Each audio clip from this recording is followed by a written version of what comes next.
34번 지문 내용이 이제 기억이 안 날 가능성이 좀 있습니다. 근데 결국에 두 가지의 대립이야. 두 가지. 첫 번째로는 감각적인 어떤 지각에 대해서 얘기를 하고, 두 번째로는 이성적인 감론에 대해서 얘기합니다. 한마디로 감각 대 이성, 이 두 가지의 싸움인데, 근데 이 글에서는 단순히 비교대조 구조가 아니라 이 중에서 한쪽의 편을 들어주는 지문이야. 딱 봐도 알죠? 누구? 이성. 오케이. 따라서 이제 경험에서 참된 지식을 도출하는 합리적 이성의 우월성이라고 하면서 이 서양 철학에서의 이거를 강조하는 관점이 지금 나오고 있는 겁니다. 얼른 들어오세요. 오케이. 자, 일단 첫 번째로 바로 갑니다. 우리 원어브 하면 이거는 뒤에 복수명사가 이어지는 거잖아, 그죠? 맞죠? One of the common themes, 가장 흔한 주제입니다. 가장 흔한 주제 중에 하나 하면서 뭐에 대한 주제인지를 OVR로 설명을 하고 있죠. Western philosophical tradition. 자, 이때 서양에서의 철학적인 전통, 이 안에서 가장 이제 흔한 주제 중에, 다루는 주제 중에 흔한 것 중 하나는 무엇이냐면요 하면서 주어를 받고 있습니다. 이렇게 뭔가 주어 자체가 길 때는 주어를 가볍게 만들고 가야 돼. 알겠죠? 그럼 뭐야? 서양 철학에서 이제 관심 갖고 있는 주제야. 알겠죠? 서양 철학에서 관심 갖는 주제는 바로 무엇입니다? distinction, 구분입니다. 근데 뭐와 뭐의 구분이냐면 방금 얘기했던 거죠. 첫 번째, sensual perceptions and rational knowledge. 자, 이때 그 너희들이 취사 선택을 했으면 이 문제 틀렸을 가능성이 있어요. 취사 선택이라는 말은 sensual perception에서 이 sensual만 이제 집중을 하고 perception 부분을 그냥 드랍해버리면 이제 이 문제 못 풀었을 겁니다. 알겠죠? 이 다음 문장부터는 sensual을 안 붙여줘요. 뭐만 나와?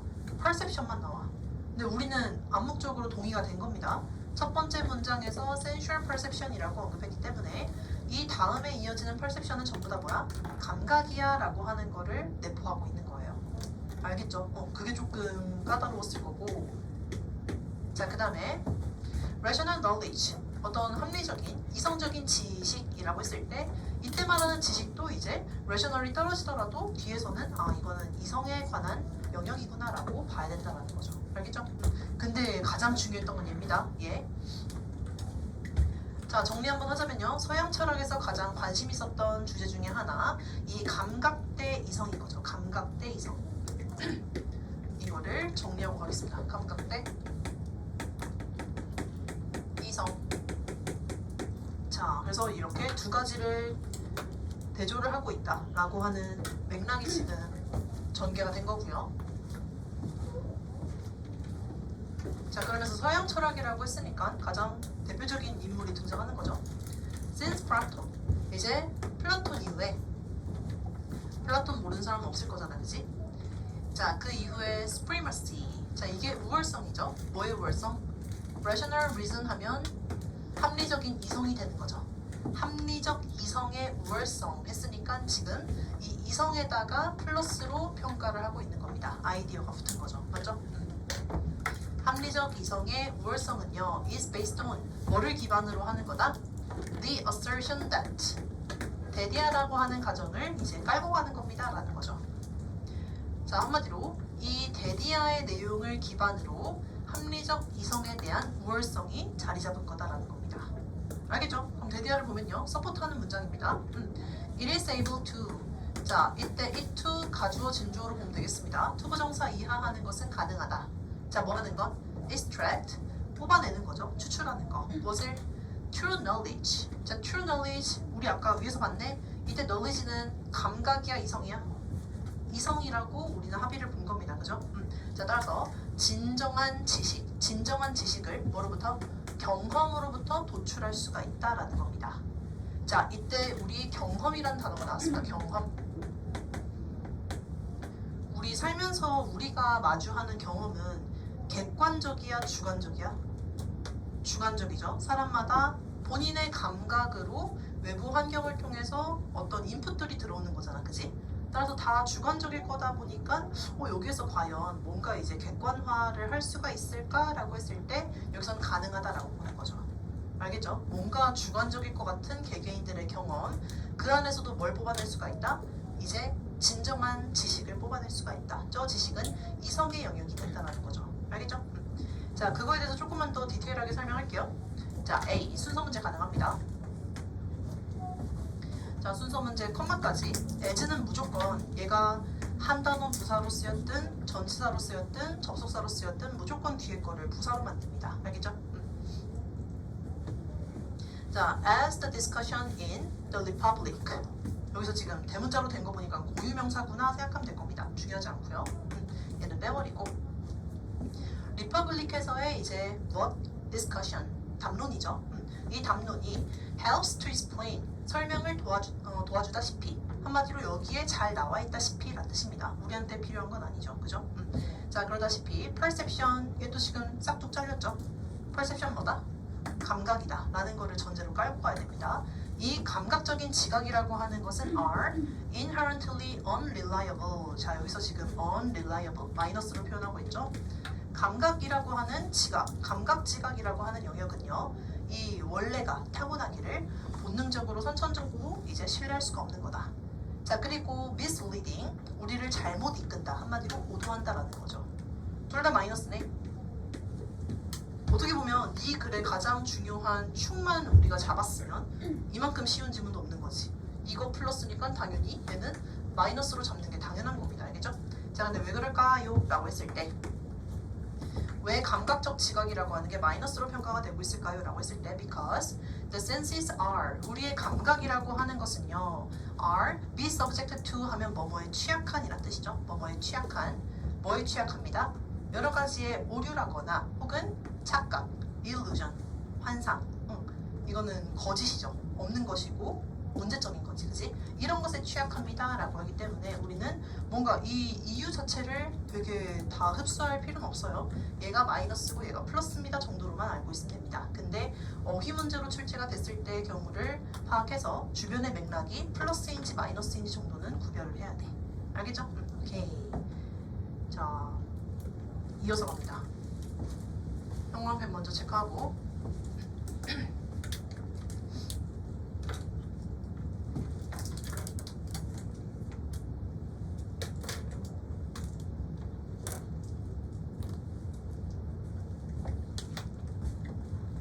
자, 갑니다.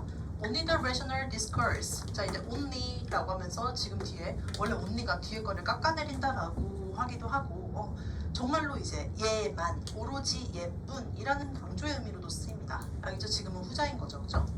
자, only the rational discourse. 자, 바로 이 이성적인 어떤 담론이라고 하는 것 자체만이 뭘 갖는다? 도구를 갖는다. 그때 그 도구를 지금 이렇게 투 부정사가 수식을 해주고 있는 겁니다. 자, 첫 번째. 얘가 바로 무엇을? 이러한 illusion 뭐에서의 한계였어? 얘는 감각에서의 한계였죠. 이것을 뭐 할 수 있게 한다? 극복할 수 있게 하는 도구를 지닌다. 그래서 마이너스를 극복한다. 괜찮고요. 그리고 to point 그렇게 극복을 한 다음에 point 딱 가리킨다는 거죠. 뭐를 향해서?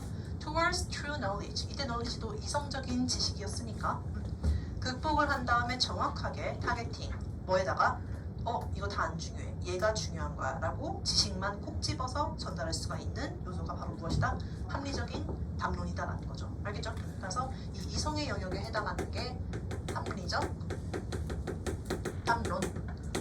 이때도 답답하게 하지 마세요. 쌤, 합리적 담론이 뭐예요? 그렇게 들어가는 거 아니야. 알겠죠? 우리는 단어 하나하나의 사전적인 어떤 의미를 파악하려고 들어가는 순간 우리는 이 수능이라는 시험을 이겨낼 수가 없습니다. 맞죠? 그래서 그냥 이 지문 전체에서 전달하고자 하는 정의 A는 B다 라고 하는 그런 정의와 그거에 대해서 화자가 좋게 보는지 나쁘게 보는지 이런 어떤 정리를 할 수 있는 정도의 능력만 지닌다면 문제는 맞춥니다. 알겠죠? 자, 이제 예시 등장했으니까 화자 할 말 다 했어요. 따라서 한번 기회를 준 거죠. 요즘 3학년 문제에서 for instance 대놓고 이렇게 예시를 누가 줘, 그지? 따라서 이렇게 대놓고 for instances 예시를 줬다는 것은 결국 뭐야? 너 지금 읽은 거 머릿속에서 정리됐어? 안 됐어? 안 됐으면 빨리 다시 위로 올라가 라고 하는 힌트예요. 근데 또 이거를 갖다가 이제 또 내려가는 순간 힘들어져. 이 예시는요 앞으로 우리 예시 쉽지 않습니다. 예시는 공식 안 잡혀 있으면 의미가 없어. 알겠죠? 자, 그리고 빈칸 추론에서 내가 얘기했죠. 빈칸 추론을 어렵게 만드는 포인트 중에 또다시 한 가지를 더 강조를 하자면 예시 속에 빈칸이 있을 때 조금 어려워요. 일단 큰 공식을 잡아야 되고 이 예시 자체가 어떻게 흘러가는지 맥락도 파악해야 되고 그 맥락 안에서 공식을 적용해야 되잖아. 그죠? 어려울 수 있습니다. 근데 이건 좀 그래도 공식 자체가 쉬워요. 쉽죠. 맞죠? 공식 자체가 쉽다 보니까 쉬운 거예요. 그래서 이제 문제 푸는 게 어렵진 않았을 겁니다. 자, 예를 들자면 perception 잊지 마세요. 이 문제의 가장 큰 산은 가장 큰 그 장애는 이거야. 원래 앞에 뭐가 있었던 sensual 있었던 게 다 사라졌다라고 하는 게 제일 큰 어떤 장벽입니다. 오케이? 따라서 첫 문장을 누가 공식화를 잘하는가 그게 진짜 중요하다라는 거를 34번 문제를 통해서 알 수가 있는 거지.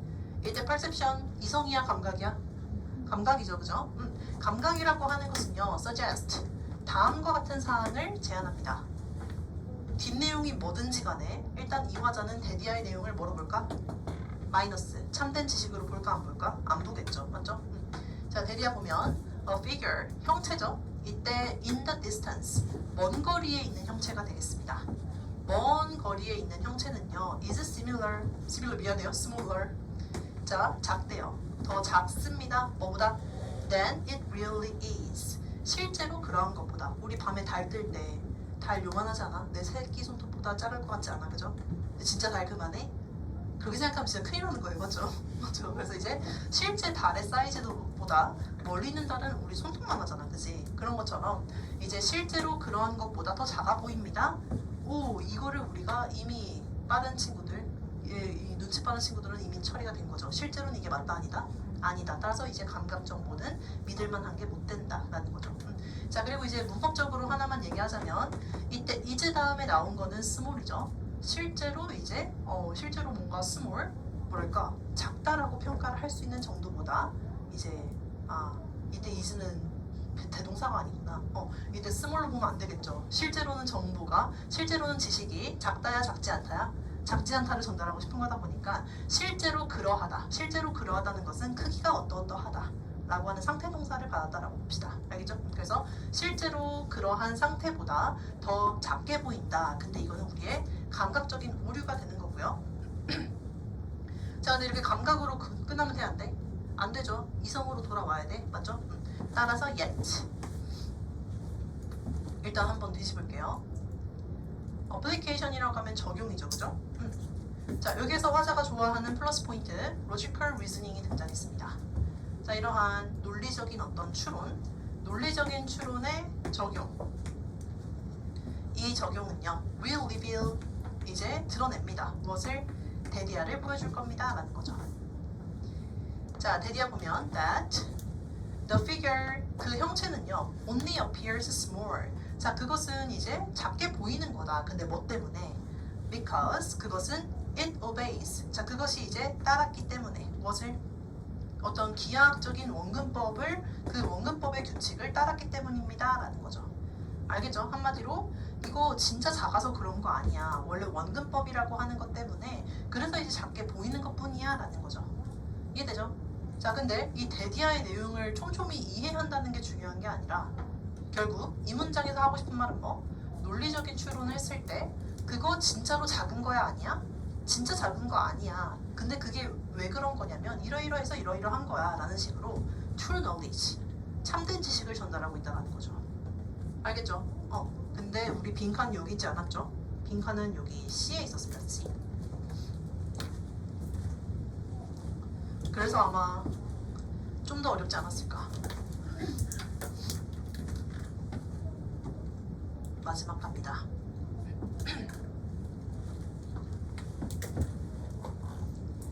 자, 가면요. Nevertheless. 그럼에도 불구하고 뒤집어졌는데 뭔가 한번 뒤집고 있습니다. 알겠죠? 그 포인트가 조금 헷갈렸을 수는 있습니다.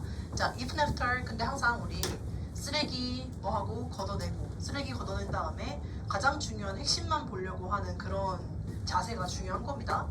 그래서 이거를 이제 even after이라고 하는 걸 지웠을 때 주절은 뭐야? 주절은 여기죠. The figure still appears small. 자, 그럼에도 불구하고 그 형체는 여전히 뭐다? 여전히 작게 보인다. 이건 뭐야? 우리의 감각적인 어떤 요소가 굉장히 많이 지배적이구나 라는 얘기가 되는 거죠. 그죠? 알겠죠? 물론 머리로는 뭐 할 수가 있어? 이해할 수 있어. 원근법이라고 하는 규칙이 적용됐다 보니까 그래서 작게 보이는 거야 라고 이해는 되죠. 그렇지만 이해는 되지만 실제로 우리 눈에 크게 보여 작게 보여? 작게 보인다 라고 하는 그런 감각적인 요소의 한계가 어쩔 수 없이 존재한다는 거지. 알겠죠? 안에 거 볼게요. Even after, 심지어 뭐한 이후에도 이런 어떤 perspectival correction, 이제 그 원근법에서의 보정입니다. 보정, 조정. 우리가 지금 이렇게 원근법이라고 하는 어떤 그 감각적인 오류를 유발하는 그런 어떤 법칙이 있는 거잖아, 그죠? 근데 이 법칙을 오케이 이해했어, 이해했고 그거를 통해서 뭔가 보정을 했다고 할지라도라는 겁니다. 그래서 이러한 그 보정의 방식이 is applied, 적용이 된 겁니다.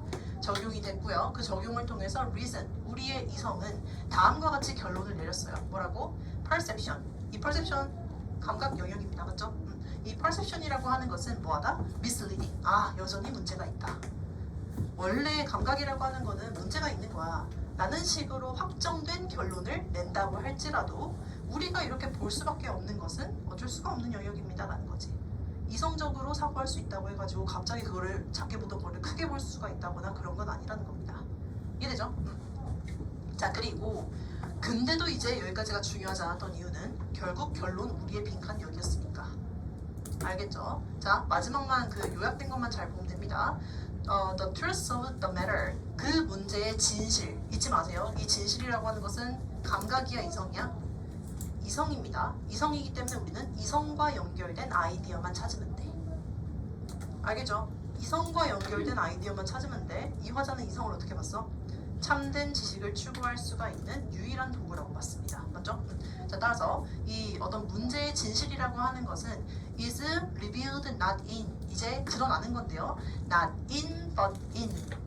not의 법이니까 여기서가 아니라 여기입니다 라고 했을 때 우리는 답을 여기서 골라야 했던 거죠. 그러면 진실은 어디에 있다? 이성에 있다. 맞죠? 이성과 관련된 단어만 선지만 골라주면 돼. 따라서 정답은 뭐였어? rational representation. 자, 근데 또 이때 정말 미쳐버려요. 쌤, representation은 왜 쓰인 거예요? 이렇게 하는 순간 진짜 힘들어진다는 거야. representation은 뭡니까? 재현이죠. 재현. 근데 이 재현이라고 하는 게 무슨 의미인지 나한테 납득시켜주세요. 이렇게 하다 보면 진짜 우리의 시험은 밑도 끝도 없다는 거지. 알겠죠?